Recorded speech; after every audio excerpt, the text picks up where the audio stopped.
नमस्कार। जैसे कि आप देख रहे हैं राष्ट्रीय जय यीशु मानव सेवा और आप सभी का अभिनंदन और स्वागत करते हुए आप सभी के सामने मैं परमेश्वर का जीवित वचन लेकर आ रहा हूं। बीते हुए दिनों से लेकर आप सभी के सामने शांतिपूर्वक मैं परमेश्वर का वचन लेकर आ रहा हूं, लेकिन आप लोगों को शांतिपूर्वक वाले वचन अच्छे नहीं लगते। उसका कारण हम क्या कर सकते हैं यार। मेरे तमाम भाइयों बहनों, जब परमेश्वर के वचन के साथ आप लगातार आगे की ओर बढ़ते चले जाते हैं, परमेश्वर आपको जीवित और जीतों की पृथ्वी पर आगे लेकर चला जाता है। यानी कि मैंने एक समाचार सुना कि अमेरिका के अंदर काफी घर उजाड़ दिए गए हैं आग के अंदर, यानी कि वहां पर आग लग गई और काफी घर उजड़ गए और कुछ ही लोगों के घर बाकी है, मैंने ये सुना। लेकिन खासियत बातें मैं इतना कहना चाहता हूं कि एक घर बचे या फिर ज्यादा घर बचे उससे कोई मतलब नहीं, बल्कि हमारा मकसद एक ही है कि लोगों की आत्माएं बचें, लोग बचाए जाएं। संसार के धन दौलत मिटते चले जाएंगे, उनकी सीमाएं बढ़ती और घटती चले जाएगी, लेकिन परमेश्वर की आत्माओं को हमें बचाना है, जो परमेश्वर की ओर से दिए गए आत्मा है, जो वो परमेश्वर की है। आप और मैं परमेश्वर के हैं और आपको और मुझे बचने का मार्गदर्शन मिलना चाहिए। तो मैं ये कह रहा था कि आपको और मुझे बचने का मार्गदर्शन यीशु मसीह देता है और बचने का रास्ता यीशु मसीह देता है, तो आपको और मुझे ज्यादा इतराने की आवश्यकता नहीं है। काफी लोग परमेश्वर के वचन से दूर होते चले जा रहे हैं, यानी कि इतरा रहे हैं, भाव खा रहे हैं। काफी समाचार के ऊपर समाचार यूट्यूब चैनल के ऊपर और सोशल मीडिया के ऊपर काफी वायरल होता चला आ रहा है। काफी लोगों ने समाचार दिया है परमेश्वर का वचन लोगों की आत्माओं को बचाने के लिए और लोगों के जीवन को बचाने के लिए काफी कोशिशें करते चले जा रहे हैं लोग, लेकिन बचने वाले कम हैं और नाश होने वाले ज्यादातर आ चुके हैं। आइए मैं वचन पढ़ना चाहता हूँ। काफी लोग बोलते हैं कि हम अपने भाइयों से प्रेम भाव करते हैं, लेकिन प्रेम भाव का मतलब ये होता है कि उनके साथ लेन देन अच्छी रीति से होना चाहिए और जो अपने भाइयों की जरूरत हो उनके पापों अपराधों गुनाहों को क्षमा करना चाहिए और मेल मिलाप भी कर लेना चाहिए अपने भाइयों बहनों के साथ। लेकिन आज लोग परमेश्वर के साथ तो बड़ी भक्ति दिखाते हैं, बड़ी शक्ति दिखाते हैं, बड़ा प्यार और मोहब्बत दिखाते हैं, लेकिन प्रभु यीशु मसीह के नाम में कभी अपने भाइयों या फिर दुश्मनों के साथ मेल मिलाप करने के लिए कोशिश करी या नहीं करी। आइए देखते हैं। जैसे कि लिखा है, जैसे कि आपके सामने मैं प्रकट करना चाहूंगा। जैसे कि लिखा है पहला यूहन्ना उसका 4:20 में लिखा है, यदि कोई कहे कि मैं परमेश्वर से प्रेम रखता हूं और अपने भाई से बैर रखें तो वह झूठा है, क्योंकि जो अपने भाई से जिसे उसने देखा है प्रेम नहीं रखता तो वह परमेश्वर से भी जिसे उसने नहीं देखा प्रेम नहीं रख सकता। मेरे तमाम भाइयों बहनों, अगर आप कहते हैं कि हम अपने भाई से प्रेम करते हैं, यानी कि अगर आप कहते हैं कि हम परमेश्वर से प्रेम करते हैं लेकिन अपने भाई से ही प्रेम, आप जिस भाई को आप देख सकते हैं अपनी आंखों से और अपनी नजरों में आप उसे देख सकते हैं, उससे ही अगर प्यार और मोहब्बत नहीं प्रकट कर पा रहे हैं, तो जिस परमेश्वर को आपने और मुझे यानी कि जिस परमेश्वर को आपने और मैंने नहीं देखा, उस परमेश्वर से आप और मैं कैसे प्रेम का दावा और विश्वास दे सकते हैं। मेरे भाइयों बहनों, जिस परमेश्वर को आपने और मैंने देखा नहीं, उस परमेश्वर को आप और मैं कैसे प्रेम करते हैं, ऐसे करके कैसे दर्शा सकते हैं? क्या प्रूफ आपके पास?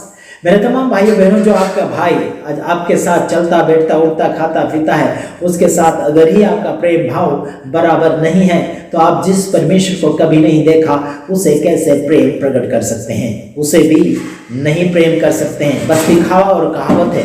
बस यहाँ पर कहा गया, अगर ये व्यक्ति ऐसा अगर कर रहा है अपने भाई से अगर बैर कर रहा है तो वो झूठा है। वह झूठा है मतलब झूठा है। संसार भर के अंदर काफी ऐसे सेवक सेविका है जो अपने आप को दर्शाना चाहते हैं कि मैं परमेश्वर से प्रेम करता हूं, लेकिन अपने मसीह भाइयों बहनों से और अन्य लोगों से प्रेम भाव नहीं करता है, तो वो झूठा व्यक्ति है। काफी लोगों को हमारे वीडियो खराब लगते हैं, कहते हैं कि इस विरोधियों का वीडियो मत देखो, ये तो मसीह समाज का और अन्य लोगों का भी विरोध करता है करके मेरे खिलाफ में काफी लोग उठ खड़े हुए हैं। लेकिन मेरे कहने का मतलब यह है कि हम सबका विरोध करेंगे जो परमेश्वर के वचन से बाहर जाते हैं, चाहे वो अपने हो या पराये हो, सबका विरोध हम करते हैं। चाहे मैं हूं या फिर कोई और हो, चाहे अपना हो या फिर कोई और हो, हम किसी की भी बाकी नहीं रखते। हालांकि आपको बताना चाहता हूं कि परमेश्वर न्याय जरूर करेगा, लेकिन आपको और मुझे परमेश्वर ने लोगों को सुधारने के लिए और यानी कि क्या बोलना चाहिए, मनुष्य जाति के स्वभाव चरित्रों को सही मार्गदर्शन में ले जाने के लिए परमेश्वर ने आपको और मुझे चुना है। काफी लोग बोलते हैं कि आपका और मेरा न्याय करने की आवश्यकता नहीं। मैं आपको बताना चाहता हूं कि आपकी गाड़ी अगर खड्डे में गिर जाए तो आप क्या करोगे? उसे निकालोगे या फिर किसी और को कहोगे, है ना। मेरे तमाम भाइयों बहनों, गाड़ी को अगर आप नाश होते हुए देख नहीं सकते तो परमेश्वर की ओर से दिए गए आत्मा और लोग कैसे नाश होते हुए हम देख सकते हैं? बिल्कुल नहीं। हम जरूर कहेंगे कि आप उसे नाश क्यों कर रहे हैं, आप उसे गलत क्यों सिखा रहे हैं, आप उसे गुमराह क्यों कर रहे हैं। काफी लोगों ने मुझे कहा कि किसी का भी न्याय करने की आवश्यकता नहीं, हम न्याय नहीं कर रहे, हम तो जजिंग कर रहे हैं, हम तो केवल बताते हैं कि सही और गलत क्या है। न्याय तो प्रभु यीशु मसीह करेगा। जिस समय आखिरी न्याय होगा, स्वर्ग और नरक का आखिरी टिकट आपका निकाल दिया जाएगा।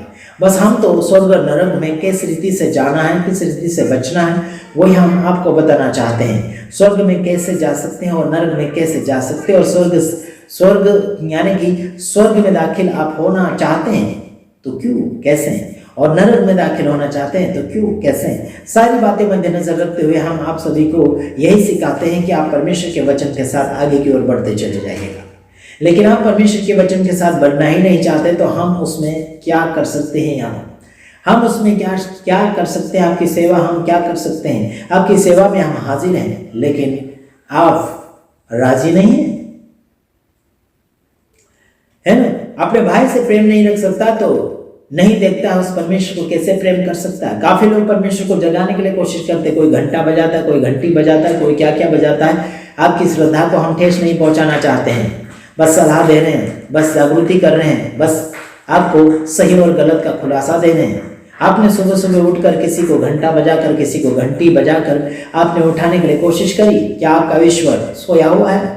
क्या आप उससे पहले जागते हो? क्या परमेश्वर को सोने की जरूरत पड़ती है? मेरे तमाम भाइयों बहनों, परमेश्वर सोता नहीं, बल्कि परमेश्वर को सोने की आवश्यकता नहीं, परमेश्वर को आराम करने की आवश्यकता नहीं, परमेश्वर थकता नहीं है। समझ रहे कि नहीं? मेरे तमाम भाइयों बहनों, जिस परमेश्वर को आप उठाने के लिए कोशिश कर रहे हैं वो परमेश्वर नहीं है। जिस परमेश्वर ने आपको और मुझे नींद दी है, जिस परमेश्वर ने आपको और मुझे शरीर दिया है, जिस परमेश्वर ने जमीन और आसमान को आपके और मेरे लिए बनाया है, तो फिर उस परमेश्वर को आप उठाने की बात करते हो। क्या वो बच्चा है? क्या वो नादान है? क्या वो व्यक्ति है? बिल्कुल नहीं। वो ईश्वरों का ईश्वर है, और परमेश्वर का परमेश्वर, डॉक्टरों का डॉक्टर, वेदों का वेद है, दवा का दवा है, सबसे बड़ा ईश्वर है, उजाले का उजाला है। उसके अंदर से सब कुछ बनता है, उसके अलावा कुछ नहीं बनता। हम उसी परमेश्वर की बातें करते हैं संसार भर में। आपका और मेरा विरोध करने की आवश्यकता नहीं, बल्कि आपको और मुझे यही सीख लेना चाहिए। 2024 के बाद हो या फिर जो 2024 से पहले आपने जो किया वो कर लेना था, जो अब तक आपका हो जाना चाहिए था। लेकिन आप लोगों ने यही किया कि मनुष्य जाति के अंदर प्रेम भाव नहीं, बल्कि विरोध हो रहा है, फूट हो रहा है। काफी लोगों को मैंने देखा कि अगर किसी पास्टर को किसी ने अनब शनब कहा तो उसके चेले चपाटे खड़े हो जाएंगे, ऐसे करेंगे, वैसे करेंगे, फलाना ढेकना करेंगे, क्या क्या करेंगे, है ना। बदला लेने के भावने पर काफी तूल पड़े हैं। ऐसे बदला लेने के भावने पर तूल पड़े ऐसे मसीह लोगों को झूठा कहा जाता है। आजी बात नहीं, वो विश्वास के अंदर आजी बात नहीं है। ऐसे विश्वासियों के साथ आपके और मेरे जीवन नहीं जी सकते। आप और मैं ऐसे लोगों के साथ वार्तालाप नहीं कर सकते। आप और मैं ऐसे लोगों के साथ उठ बैठ भी नहीं सकते। कैसे यार, अच्छी बातें ही नहीं करेंगे तो हम क्या करेंगे उनके साथ? मेरे यार भाइयों बहनों, आगे बढ़ो। प्रभु यीशु मसीह आप सबको सलामत रखना चाहता है और आगे की ओर बढ़े। काफी लोगों ने कहा कि हम एक दूसरे से प्रेम करना चाहिए, पड़ोसियों को अपने समान प्रेम करना चाहिए, लेकिन आज लोग अपने आप से भी प्रेम नहीं कर रहे तो पड़ोसी से कब प्यार करेंगे? वो तो दूर की बात है। अपने भाई से ही, अपने घर में उठने बैठने वाले भाई से ही बैर करते हैं तो दूसरों से क्या है प्रेम करेंगे? अरे भाई, जो परमेश्वर दिखता नहीं है उससे कैसे प्यार और मोहब्बत कर पाएंगे?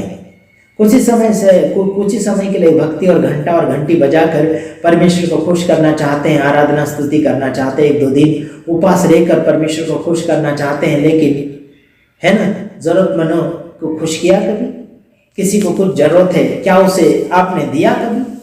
आपने जो उपवास किया, समझ लीजिए आपने जो उपवास किया, 1 दिन की रोटी बच गई है, क्या वो रोटी किसी गरीब मन को दिया? किसी भूखे को दिया आपने? 1 दिन की रोटी आपने बचा तो ली, वो दूसरे दिन खा जाओगे आप। लेकिन मेरे तमाम भाइयों बहनों, मैं आपको बताना चाहता हूँ, जितने भी दिन की उपवास की रोटी आपकी बचती है, किसी और गरीब को दान कर दो, किसी गरीब को भेंट कर दो, है ना। जो भी परमेश्वर के अनुग्रह में बढ़ना चाहता है, परमेश्वर का कार्य अपने जीवन के द्वारा प्रकट करें, उसी में आप सबका भला होगा, आप सबका उद्धार भी होगा।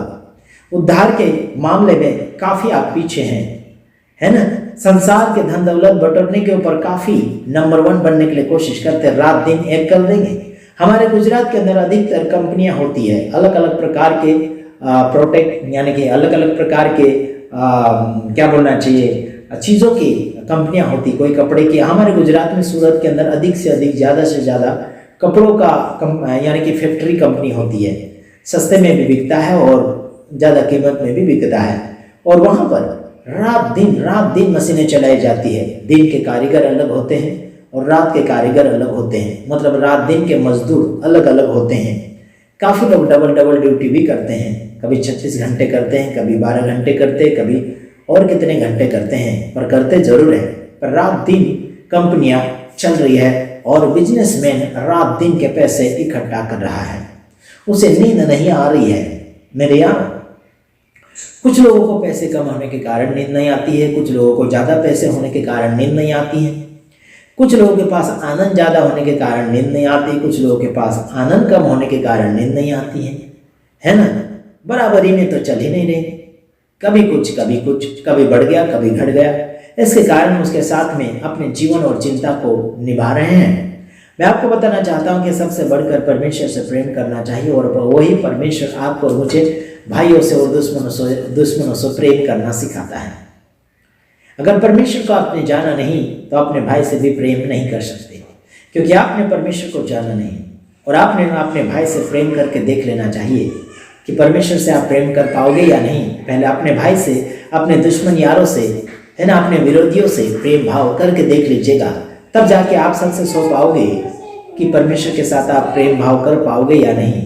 अगर अपने दोस्त यारों के साथ आप फेल हो रहे हैं प्रेम भाव में, और अपने दुश्मनों के साथ आप फेल हो रहे हैं प्रेम भाव में, तो परमेश्वर के साथ अभी कभी भी सक्सेस नहीं हो सकते हैं, नामुमकिन, कभी भी संभव नहीं हो सकता।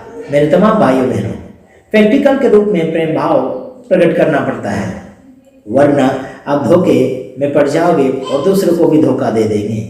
ध्यान रखिए, हम दूसरे वीडियो में आएंगे, तब तक के लिए आप सभी से हम विदाई लेना चाहते हैं। गॉड ब्लेस यू, आमीन।